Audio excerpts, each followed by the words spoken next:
That was Dereliction with Justice Due here on 88.3 The Dog. And now I am joined here with members of that band. I am joined by bass guitarist Jerry Hendricks, drummer AJ Kerfoot, and lead guitarist Ty Royer. So appreciate you guys being here. Thank you for having us, Ben. So right off the bat, I'm going to ask, how did Dereliction form? So it first started off with me hitting up the vocalist Nick Suter, and the other member who's not here today is Cameron Raymond. He's the rhythm guitarist. But anyway, I messaged Nick on Facebook because I seen that he had a guitar in his profile picture, and I was just looking for people to jam with. So I hit him up. I was like, "Hey man, do you play guitar? Are you looking for anybody to jam with?" And then he was actually looking for a lead guitarist, so I joined with him, and that band was called Necrobium. And then we played one show in Bushnell. It was awful, and then we all broke up. And AJ's my best friend. We go to high school together. He started playing drums. So then I introduced him to Nick, and we all started jamming. Yep. I was actually at that show, the one Necrobium show that they did, and I kind of realized that the band was kind of falling apart after that. So then I just bought a $200 drum kit and just taught myself how to play in my garage. Invited Ty over one day, and then we just started from there. So then how'd you get involved, Jerry? I joined, it's been about a year and a half now. Basically, their former bass player moved away, so Nick just approached me with a spot, and this wasn't long after I'd moved to Macomb, and I was looking to join a heavy metal band. So it's just kind of, like a perfect marriage. So I got in there, learned our songs, and I think played the first gig with them a month later. At the apartment here in Macomb, and yeah, ever since then it's just I've been a permanent member. Awesome. So then, how did you all discover your love and want to play music? Well, I started taking guitar lessons, I think 7 or 8, and played that for a long time. Ended up kind of stepping away from it for a couple years, but then rediscovering my interest, and that's when I got my first bass guitar. And from then on, I was a serious musician. And just from like listening to different kinds of heavy metal and stuff, I just kind of thought to myself, I want to be like in a band someday. I want to play bass in a band or guitar or whatever. And so I just kept working towards that goal like every day for years till I was like proficient enough to be able to play in like a real band. Yeah. I'd say it started for me around junior high. Like before that, I was around music. Like my dad played guitar and harmonica and stuff like that, but I really didn't take an interest in it until I started hanging out with a new group of friends in junior high school. And so I got into like alternative rock and grunge rock and stuff like that, and then that's how I got into metal. I don't know, for me, music never really struck me until I was about like 13 or 14. I remember one time I was listening to Smells Like Teen Spirit with the headphones, and the guitar solo, I remember I just like squeezed the headphones on my ears because it was just like the most awesome thing I've ever heard. And it was just like that one moment I was just like, I want to learn how to play the guitar. And then just from every day I just figured it out, and I started out on this hot pink Strat, and I and I went up to the Square, did guitar lessons. I did 4, didn't learn anything, and then just taught myself after that. So you can really thank Nirvana for you being here today. Yeah, and then I just kind of took the more classic route, like Nirvana, Metallica, and then Metallica into more heavy metal, death metal, like Lamb of God, Death. How did you guys discover your love for metal? Well, for me, it's just a really, really good outlet for maybe anything like negative in your life. Like it's a good way to get like, if you're angry at the world, gets that emotion out, honestly. And it's also like a lot of metal is like super technical on the instrument, and for me it's honestly like a challenge to play metal because it just forces you to be fast and aggressive and really kind of think about your instrument in a different way. It is definitely the most physical demanding genre of music, in my opinion. And it's just the ultimate form of expression, like and it's a release for any anger or excitement, anything that you're feeling, you can just let it out. I love the pure energy of it, and just like the fan reaction to when we play. It's just, I don't know, feeding off the energy of the people, and then just the music. It's the power. It's amazing, and Yeah. that's just what I love about it. The crowd definitely helps at our live shows.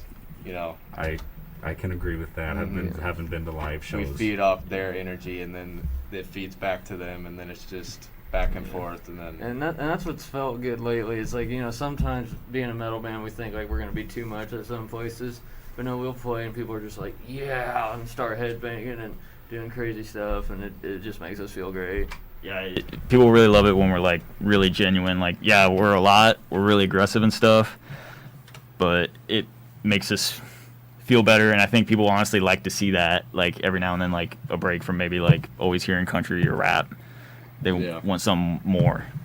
So the fans appreciate you all just being yourselves then. Yeah, That's the biggest thing in metal, is just be yourself. It's about, your personal expression.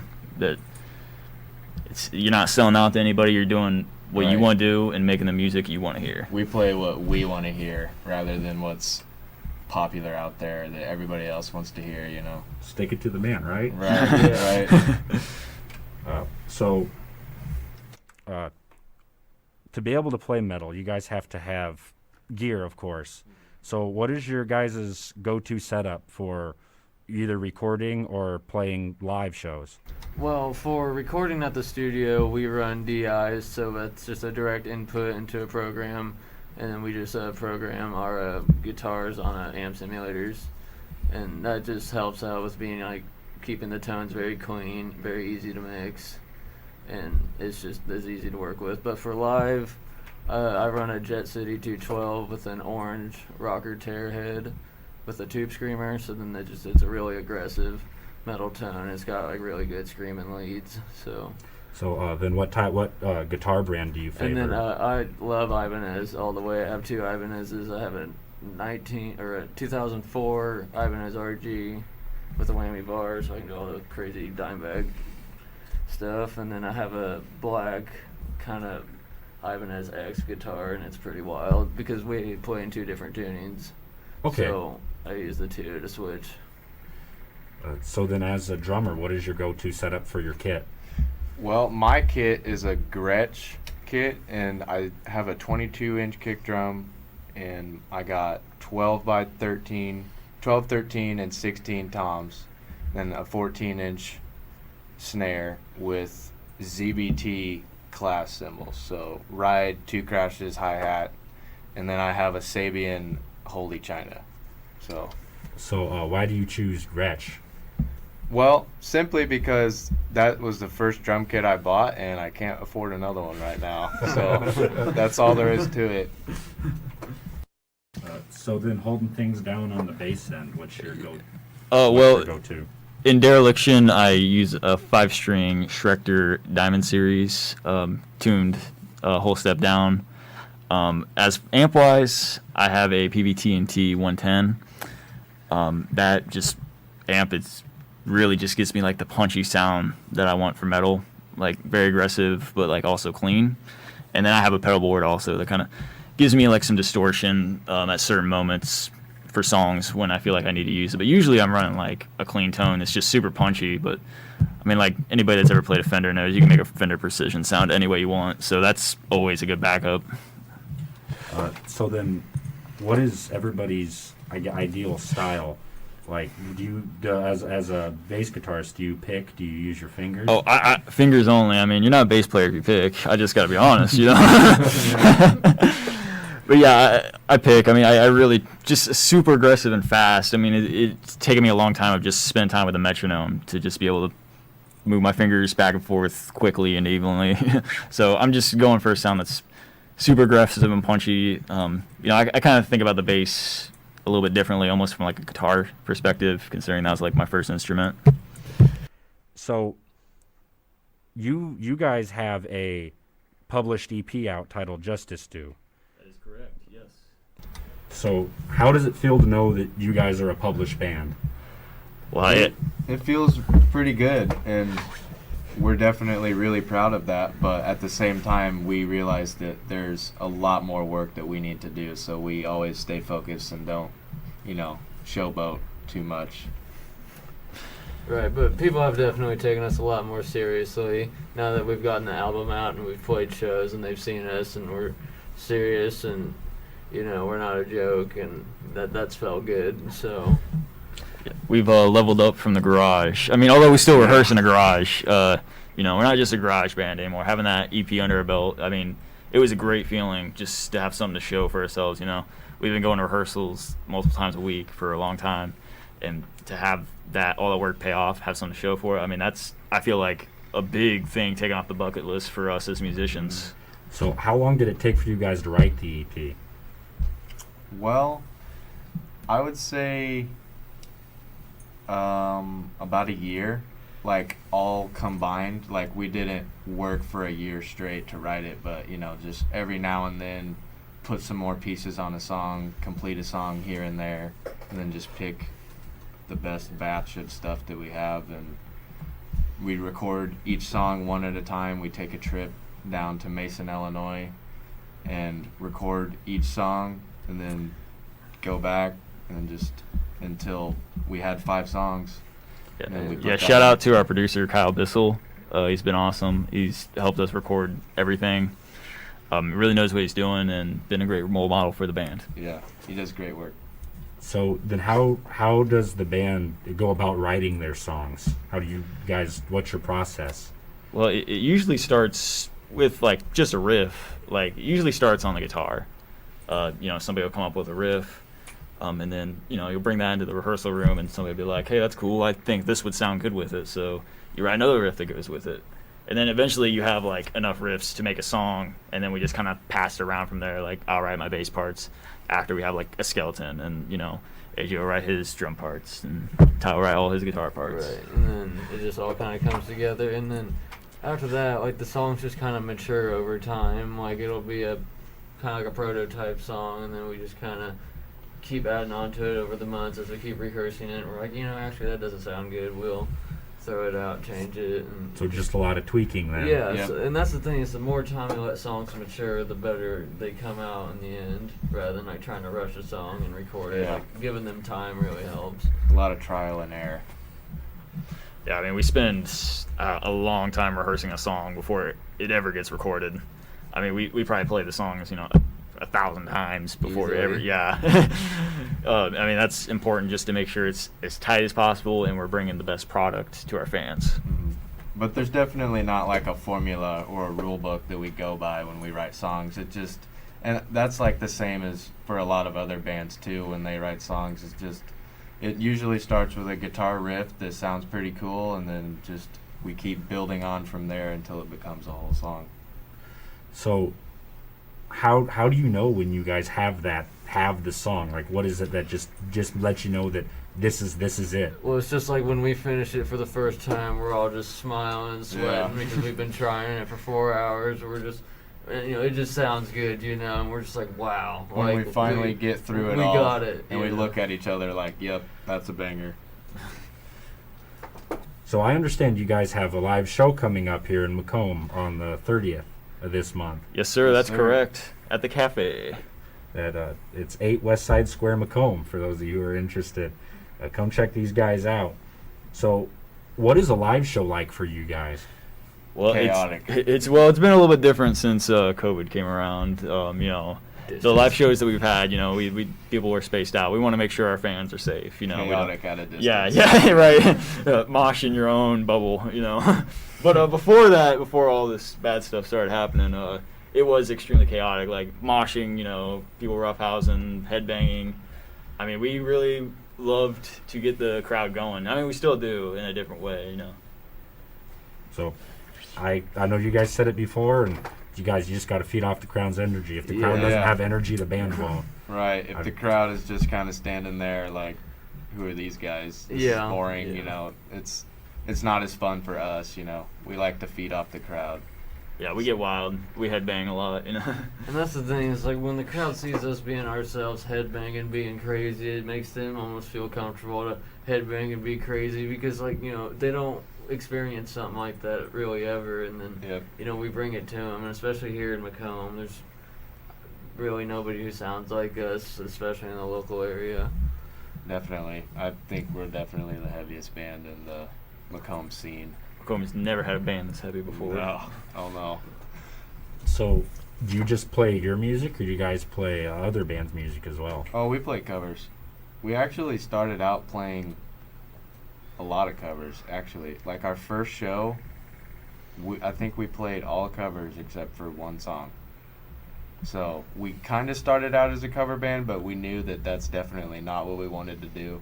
So then we started really working on our own songs and figuring out how to write songs, and here we are. So, what was the first song you guys have written as a band? Well, it is not on the EP, but it was called Divide. And that was, you could definitely tell it was our first song, you know. Yeah. But we might whip it back out one of these days. So then, who do you guys still cover?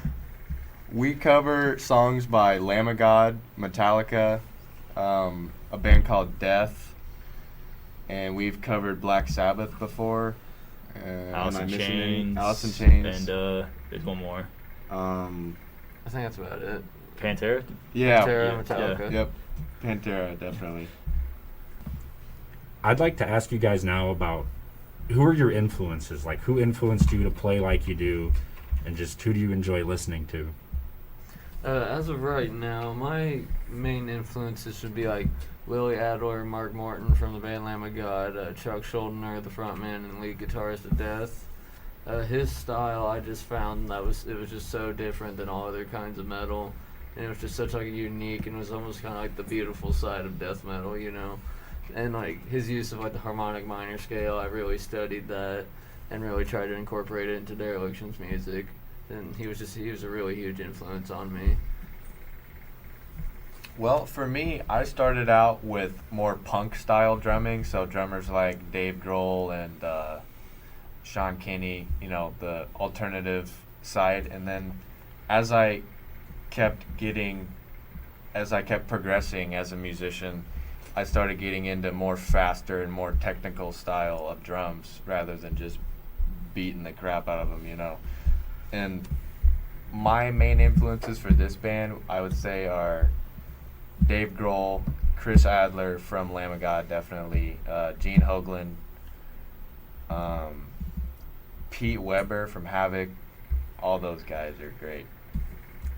For me, my biggest influence at first, like idol, was Cliff Burton of Metallica. Just the song we just heard, "From Whom the Bells Toll." Like you could hear that bass riff at the beginning. That was kind of like what inspired me, like hearing that riff for the first time. But also, I really, really look up to Alex Webster of Cannibal Corpse. He's probably the best living bass player right now, heavy metal bass player. I'll specify that. But I mean, those two guys are my biggest metal inspirations. Like, I take some pieces from like their style to improve my bass lines for Dereliction. I saw that also you cited Jaco Pastorius, which was really funny to me because he's not a metal bassist. He's like funk and jazz. Yeah, he's a jazz guy. See, I go to school here at WIU. I'm in some of the jazz stuff. That's like my side interest is jazz. I mean, so it's like both sides of the extreme. I got my heavy metal and I got my jazz. But Jaco was the best jazz bass player to live, without a doubt. I mean, he revolutionized the bass and brought it to the forefront of jazz and funk music. Well, I mean, before him, he almost made it a solo instrument. Yeah, exactly. I mean, before it was kind of like a background thing, you know? It was just holding everything together. But then he brought it and made it like a melodic instrument. Played a lot of, he has a song called Portrait of Tracy that he actually uses like a lot of extended techniques for bass, where it's not just like you're pressing a note down and fretting it. He's using all kinds of other things to really make the bass sing. So now those are your influence, but who do you guys just listen to? Like, if you're gonna sit down and listen to music, is it always metal, or do you guys listen to other things? Oh, definitely not. We definitely have a wide variety in the music we like. I like a lot of alternative rock and grunge rock and, you know, sludge metal, stuff like that. But I definitely listen to our style of music, death metal and hardcore and power metal, all that stuff. But that's what I started out on, was the alternative and that grunge rock stuff. So I'll always love that. I just pretty much listen to death metal every day, all day. Can't get enough death metal. No, man, it's just my coffee and it's my energy all day. I don't know. It's just I just like the sound of it. I don't know. I just really don't like anything else, and I feel like if I just submerge myself in it, it's just I'll just keep thinking like that, keep playing like that, keep writing like that, and then that's just what I want. Well, if you enjoy it, I mean, yeah, why that's stop? what I enjoy. Well, I'd say I listen to metal about 60% of the time, and then the other 40% is a mix of a lot of things, like classic rock, funk, jazz, new, like scholarly compositions, things of that nature. But for the most part, it's metal. I mean, as for bands that like I'm listening to right now, I'm always listening to a lot of like Dying Fetus, Meshuggah, Cow Decapitation. Those guys are the best modern death metal bands, in my opinion. Even though their names are wild, they're pretty awesome. So then I need to ask, who was everybody's first musical love? Like, what was the one that you just sat down, you realized I love music? Like I said earlier, probably like Smells Like Teen Spirit. Not that I love that song now or anything, and it's so cliche, but like I said, I just sat there with those headphones pressed up on my ears, just like, oh, it's the most awesome thing I've ever heard. Yeah, definitely Nirvana was like one of the first rock bands I got into. Nirvana, Alice in Chains, Silverchair. The first song I learned to play on the drums was a Silverchair song, so just all that stuff definitely taught me how to keep a beat and all that stuff. When I was like 6 or 7, my mom gave me Beatles cassettes, and so the Beatles were the first band that really got me into music. But as for metal, my first metal album was Pantera, Cowboys from Hell, and ever since then, it's just been a love for metal. Well, looking at the clock here, it looks like it's about time to wrap things up for the evening. Thank you guys so much for joining us. No It was a problem. lot of fun. Thank you. So I hope to see everybody here again next week. Next week we're going to be back to normal for at least my show. But this was a lot of fun tonight. I'm glad these guys were able to come out. And we're going to end things tonight with another Dereliction song. It is Dereliction featuring Clarence Kellerman. And I believe that he is in the hospital right now. Yeah, shout out to Clarence. Get better soon, buddy. We're all thinking about you. Anybody who's listening, check out Clarence's band, Abaddon. They just put out a new song called Force Fed, and it's awesome. So if you like what you've heard from us, you're going to love Abaddon. So Dereliction, is they're having a live show coming up on April 30th here. Doors open at 8 p.m., shows at 9, $3 at the door. It's here at the Cafe in Macomb. But let's end things tonight with Dereliction and Clarence Kellerman with Act of Retaliation.